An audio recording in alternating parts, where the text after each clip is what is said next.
traducción significa precisamente más cultura y más arte.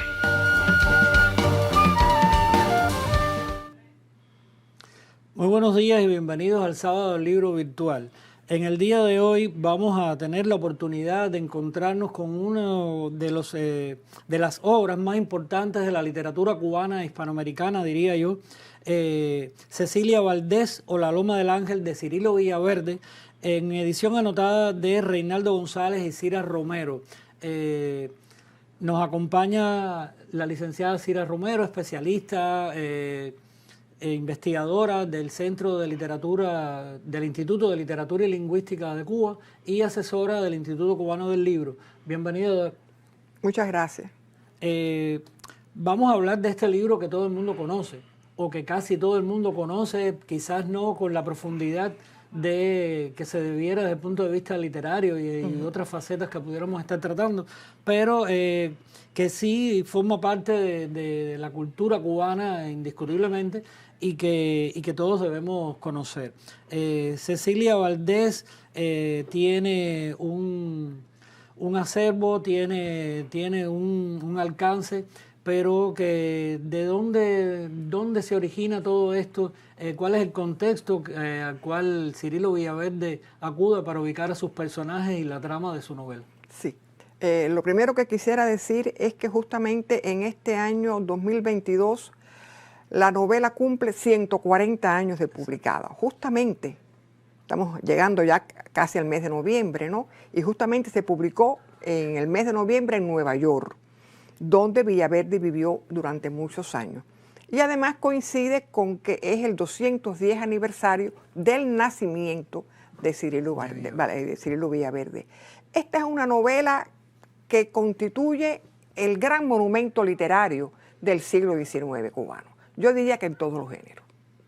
En este caso es la novela. Y Cirilo Villaverde la estuvo preparando, pudiéramos decir, durante muchos años.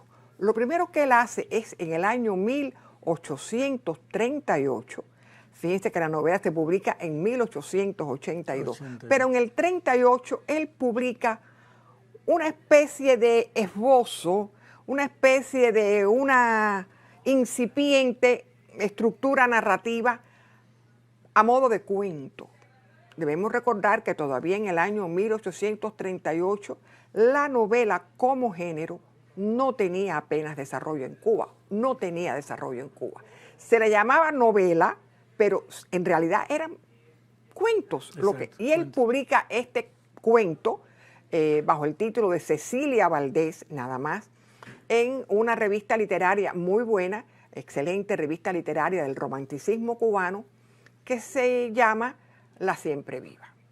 Y eso quedó ahí, y al año siguiente él continuó trabajando en la novela y publicó un primer tomo, ya estamos en 1839, un primer tomo de la novela, que si se hace una lectura comparándola con la edición definitiva, bueno, pues se mantienen algunas cosas, en general la esencia de la trama. Después viene una especie de silencio, que no me gusta llamarlo silencio, de Cirilo en relación con la escritura de la novela. Cirilo, bueno, se va de Cuba en el año 1848, sale clandestinamente del país y se radica en los Estados Unidos. Pero hay constancia de cartas que se conocen, que están publicadas, que él siguió trabajando la novela. Parece que lentamente él tenía que buscarse el pan de otra manera. Entonces, dirigiendo periódicos, trabajando como profesor en colegios norteamericanos, pero él sí continuó y en algún momento de las cartas lo dice: he vuelto a la novela que empecé hace muchos años. Y así sucede que en el año 1882 aparece la novela en Nueva York en una imprenta que se llamó El Espejo, para la cual, para poder imprimir la novela, Cirilo tuvo que hasta comprar aparatos de impresión que le permitieran ese esa edición príncipe, Exacto, que es como se les llama, ¿no?, a las primeras ediciones. Entonces, de lo que sí podemos estar todos convencidos, de que Cirilo Villaverde, en esta novela ya, como producto final, pudiéramos decir, hace un largo recorrido por la sociedad cubana del siglo XIX, pero ubicándola en periodos muy precisos. Él ubica la novela entre 1828 y 1831. No se va más allá de eso, de ese momento. Sin embargo, acude a una serie de licencias históricas, por ejemplo, porque no es posible que en ese lapso que yo he citado, que se desarrollan los hechos, aparezca, por ejemplo, la conspiración de la Escalera, que sabemos que fue en el año 1844. O sea que son cosas muy, muy curiosas, ¿verdad? Y que demuestra que Cirilo estaba un poco más allá y estaba quizás tan imbuido de lo que estaba haciendo que pasó por alto hasta esos pudiéramos decir, deslices históricos, cronológicos, ¿no? Cronológicos. De manera que lo que sí estamos todos los cubanos convencidos, que esta es la gran novela cubana del 19 y que el personaje de Cecilia Valdés constituyó y constituye hasta los días actuales el primer y único gran mito literario cubano. Usted conoce, encuentra por la calle a cualquier cubano, más joven, más viejo, y tiene su imagen de Cecilia Valdés. Y lo digo con conocimiento de causa porque yo he hecho la prueba, ¿no? Usted conoce a Cecilia Valdés, el personaje. Ah, sí, una mulata muy linda y que tuvo amoríos con quien era su medio hermano. La gente sabe que Cecilia Valdés, en efecto, era esa mulata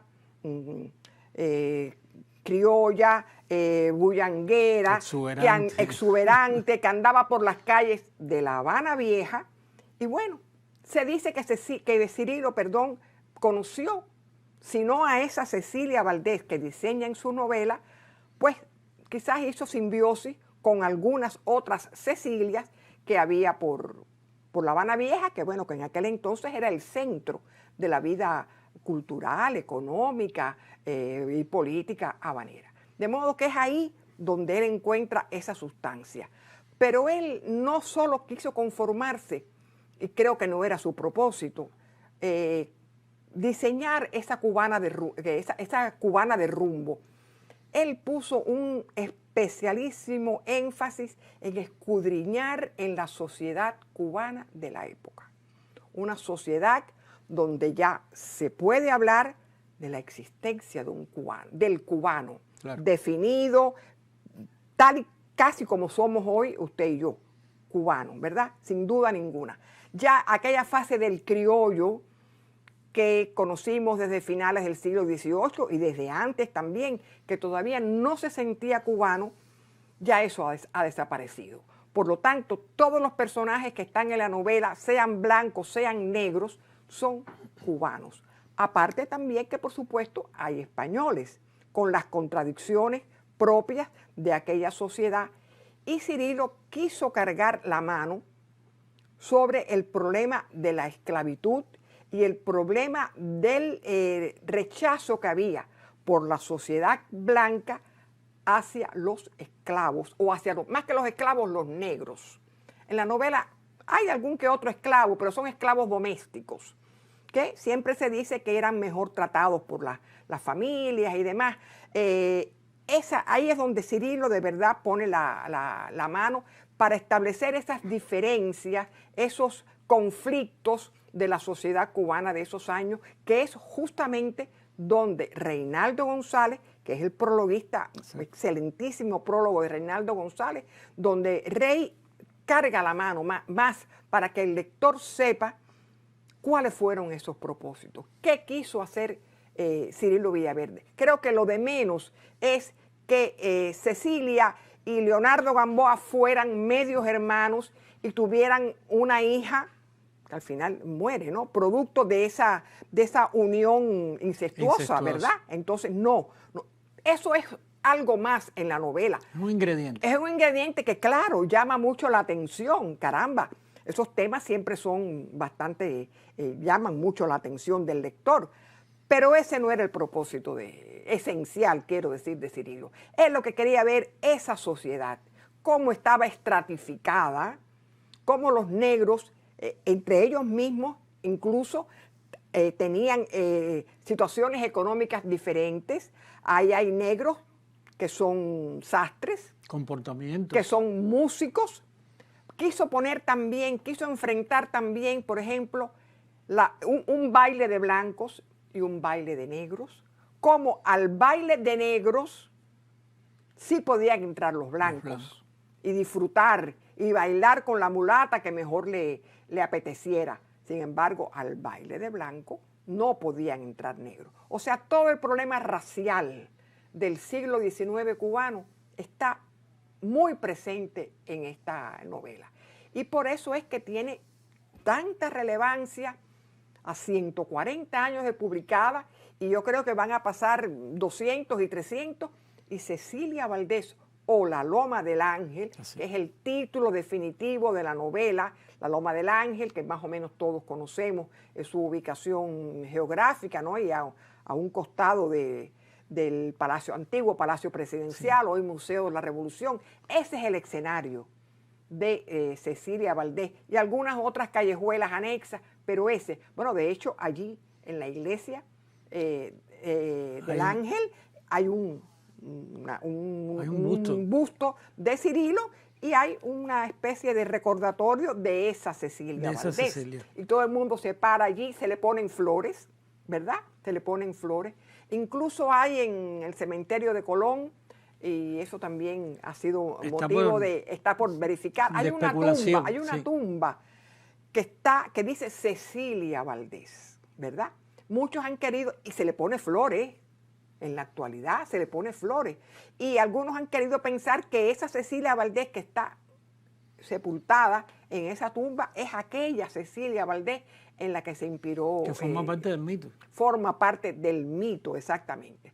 O sea que es una novela que yo me atrevería a decir que, no quiero decir que todos los cubanos conozcan, pero una gran mayoría de los cubanos, unos con mayor conocimiento, con menor conocimiento, saben al menos quién fue Cecilia Valdés. Y profesora, atendiendo a todo esto que usted nos está explicando, a la connotación también de la celebración de todos estos aniversarios, y a mí me llama la atención que Boloña, vamos a referirnos a ello, Ediciones Boloña, de la Oficina del Historiador, que ha hecho este libro maravilloso con una factura impecable, hermoso, ¿no? Tenga, digamos, un alcance diferente. ¿Por qué? Porque esto es una edición anotada. Exacto. Es decir, no estamos en presencia de un libro que que nos da solamente la historia que cuenta el autor. Es decir, estamos en presencia, usted me decía, de un libro que va más allá. Es decir, ¿cuáles son los aportes entonces que hacen ustedes, el profesor Reinaldo González y usted, para el lector cubano de hoy en día? Bueno, en primer lugar, como usted mismo señalaba, la novela, bueno, tiene grabados de la época, que todos fueron trabajados, perfeccionados, adaptados por ese gran poeta cubano lamentablemente fallecido, que fue Sigfredo Ariel, que trabajó muchísimo con nosotros en esa novela.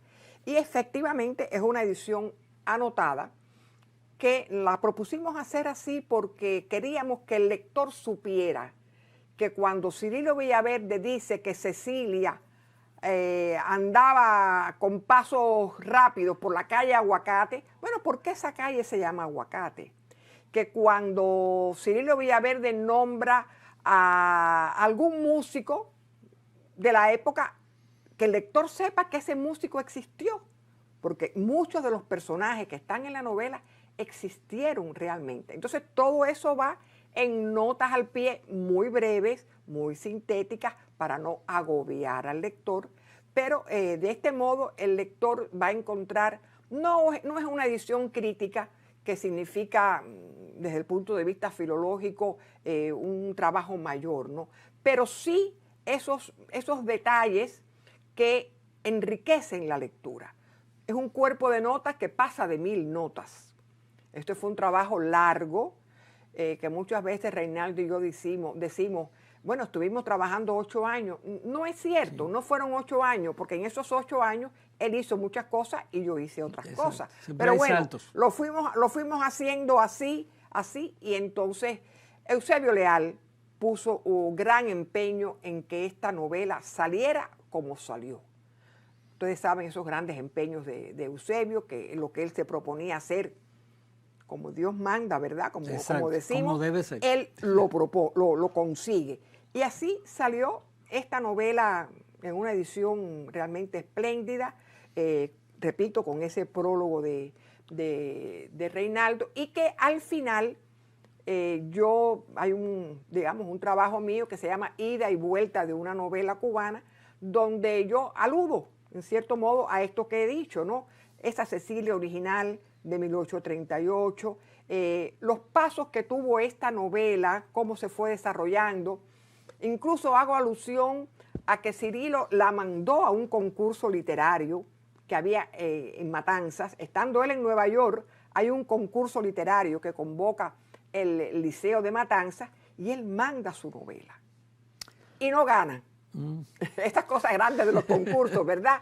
Y no gana a otro escritor que no era cubano, era dominicano, Nicolás Heredia, con una novela, digamos, bastante menor comparado con esto. Pero son datos que no se conocen mucho. Bueno, Cecilia Valdés fue a un concurso literario y no ganó.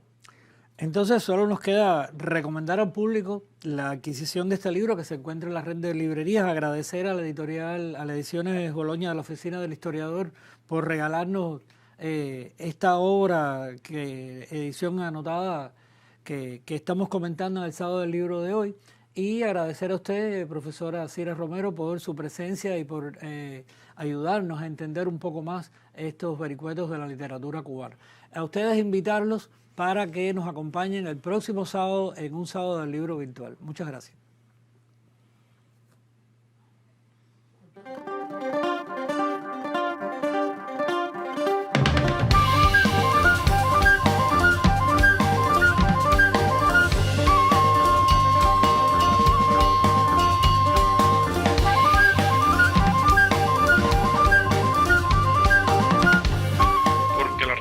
Significa precisamente más cultura y más arte.